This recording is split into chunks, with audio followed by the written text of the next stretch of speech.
Capítulo 8. Socorros inesperados. Um incidente inesperado colheu-nos de surpresa, que, certamente, não o fora para o nosso mentor em razão da sua admirável faculdade premonitória. Investido de uma tarefa de tal envergadura, somente a pouco e pouco ia se desvelando em relação ao nosso grupo. A informação sobre a solicitação dos guias da Indonésia, pedindo auxílio espiritual às comunidades do além, também soou-nos de forma agradável e iluminativa. Como realmente não existe o acaso, todos os labores edificantes são pré-organizados, estudados com cuidado, examinadas as possibilidades de êxito ou de fracasso, e quando começam, o plano avança com segurança e metas bem definidas.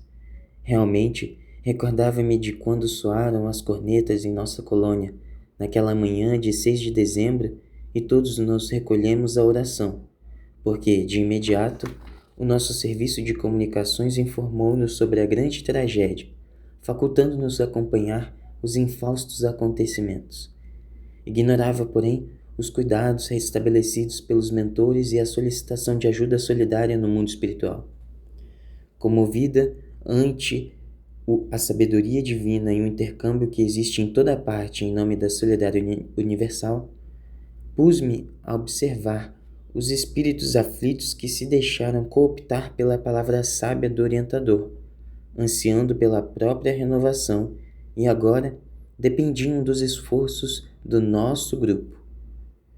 Dr. White fora tomar providências com organizações especializadas na ajuda a esses arrependidos que se apresentavam, assinalados por graves enfermidades psíquicas e emocionais.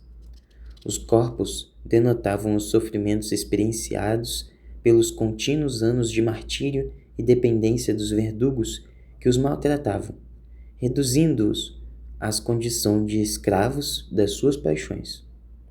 Agora que começavam a mudar de atitude mental, começaram a perceber o estado deplorável em que se encontravam, passando a sofrer os dardos ultrizes das enfermidades que lhes haviam ceifado a existência física, assim como as marcas profundas dos distúrbios ocasionados pela insânia que se permitiam.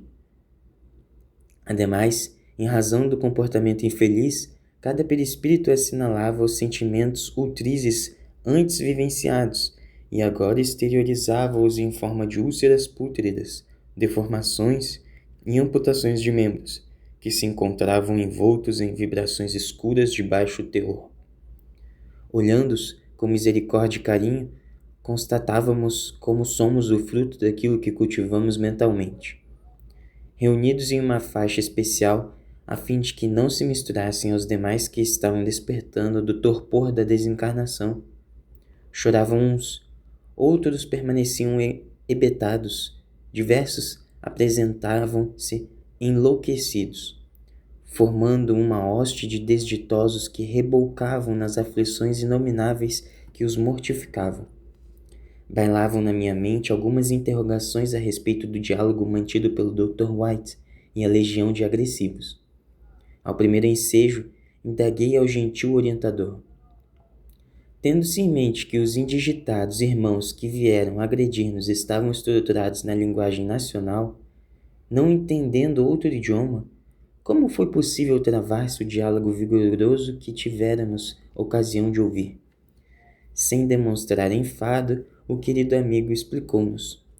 Utilizei-me da onda mental sem a sua verbalização em palavras. Em face das circunstâncias e do pensamento que a elaborava, os irmãos aflitos escutavam na sua língua de comunicação habitual, por estarmos vibrando na mesma faixa de pensamento. Por outro lado, os amigos do nosso grupo, por sua vez, ouviam um diálogo no idioma com o qual nos comunicamos, qual ocorre em nossos contatos íntimos. Constituindo um grupo de espíritos precedentes de países diferentes, a nossa comunicação é mental, sem a necessidade da expressão oral, formulada nos padrões de cada idioma. A linguagem do universo é o pensamento que modula as expressões de acordo com a captação de cada ouvinte.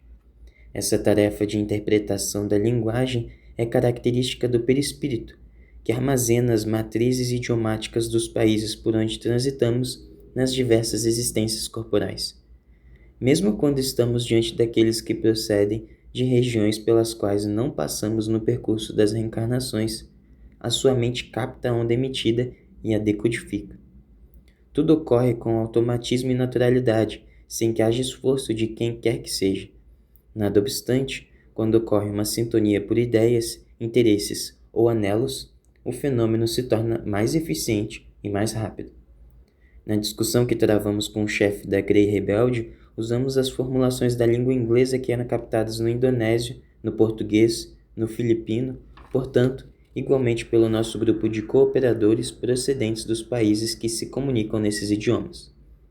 Depois de uma breve pausa, concluiu: imaginemos uma orquestração sinfônica que nos alcança os ouvidos acompanhada por um coral que se expressa em determinado idioma. E constataremos que registramos a música e as vozes, penetrando no seu conteúdo, embora sem compreender as palavras que os cantores enunciam. O importante são o conjunto melódico, a emoção que nos desperta, a alegria que nos invade e o imenso bem-estar defluente do seu efeito musical.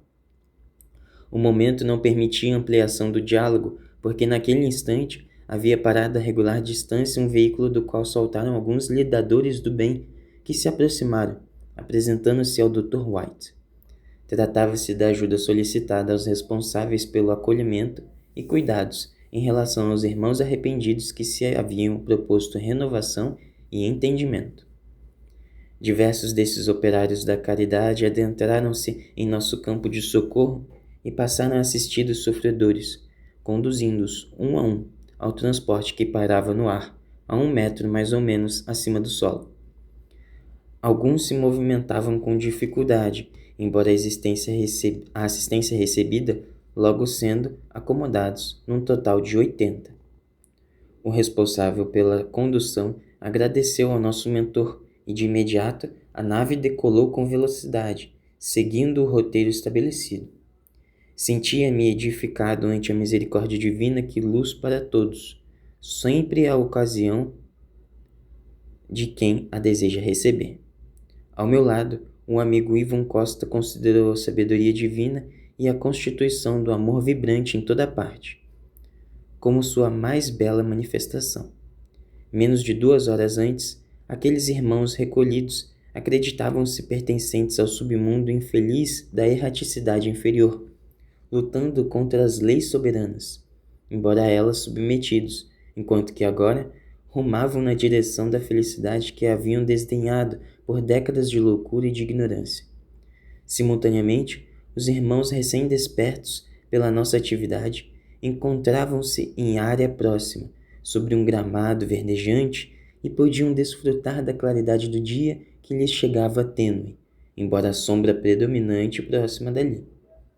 Por sua vez, eram recambiados para a colônia de refazimento, graças à abnegação de inúmeros servidores polinésios, alguns procedentes de ilhas remotas, que eram tidos como primitivos.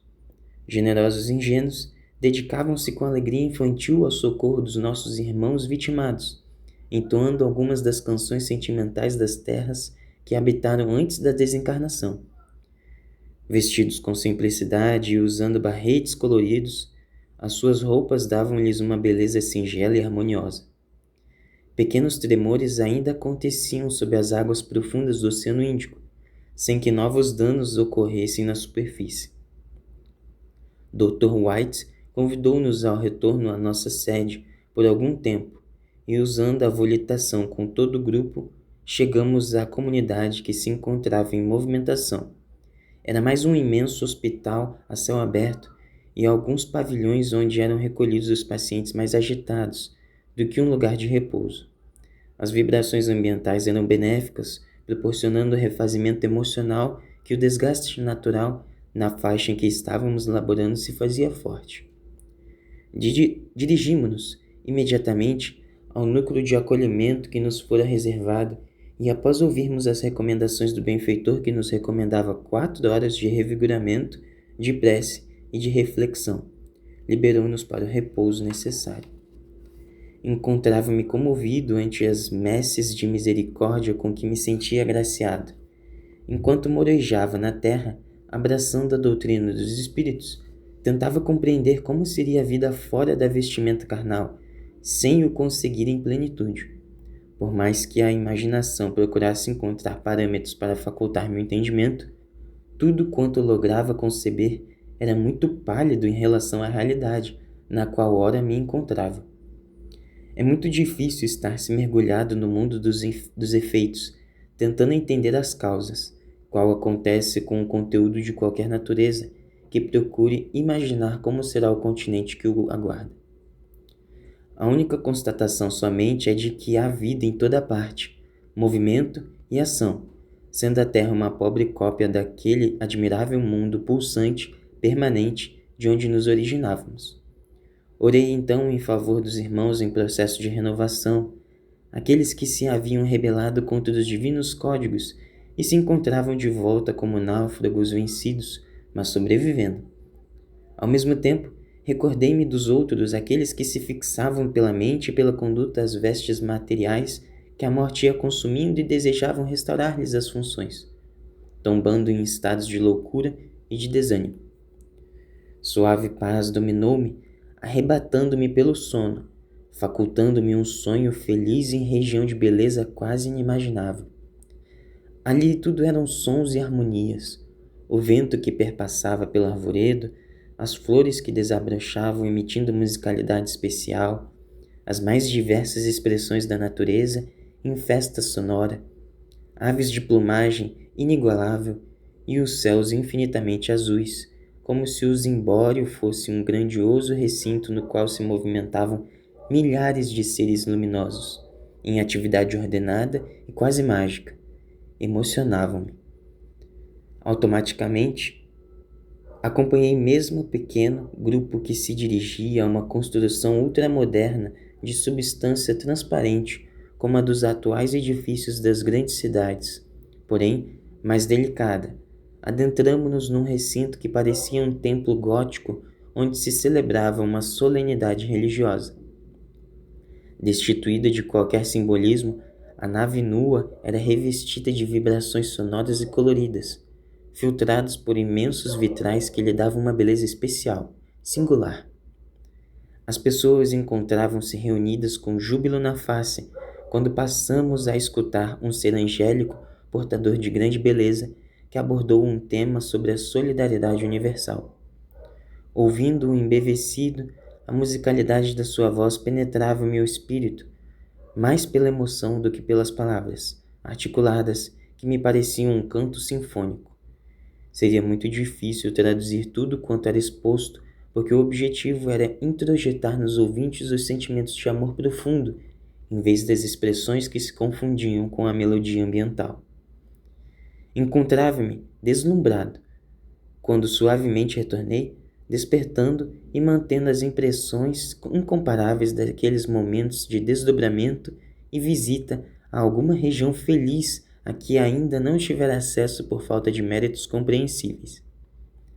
Amanhecia em nossa comunidade e, com o coração pulsante de felicidade, busquei os demais amigos para as novas tarefas.